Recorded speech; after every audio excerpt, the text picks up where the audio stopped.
लगातार हम लोग उसके लिए आंदोलन करते आ रहे हैं। कुछ हाई कोर्ट का प्रेशर है, कुछ हमारे आंदोलन की असर है, कुछ केंद्र सरकार का दबाव है कि सरकार ने घोषणा किया है कि नगर निगम चुनाव कराएंगे, लेकिन अभी तक उसकी तिथि घोषित नहीं की गई। दूसरा विषय है कि पूरा दुनिया ईवीएम से चुनाव करा रहा है।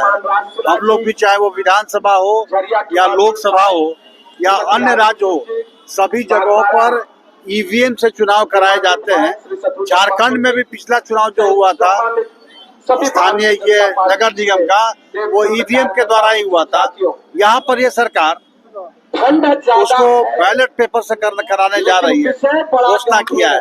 यह सरकार की मंशा पर, ईमानदारी पूर्वक चुनाव कराने की मंशा पर संदेह होता है, और यह इसलिए किया गया है कि वह ईवीएम से चुनाव इसलिए नहीं करा रही है कि उसे डर लग रहा है कि ईवीएम में तो हम छेड़खानी कर नहीं सकते, बैलेट पेपर में वो छेड़खानी भी करेगी और काउंटिंग में भी गड़बड़ी करने का कि उनकी मंशा है।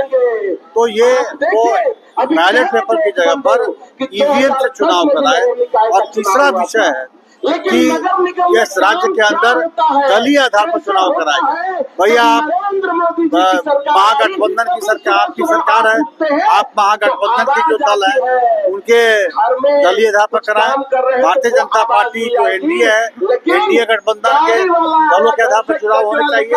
तो जिस प्रकार से विधानसभा के चुनाव हो रहे हैं या लोकसभा के चुनाव हो रहे हैं, उसी प्रकार से मैं स्थानीय ये जो नगर निगम का या नगर परिषद का या नगर पंचायत का चुनाव हो, वह भी दलीय आधार पर चुनाव हो, यह हमारा विषय है। और इसी को लेकर के आज हम यहाँ धरना दे रहे हैं और महामहिम राज्यपाल महोदय को ज्ञापन भी सौंपेंगे यहाँ के अधिकारी के माध्यम से।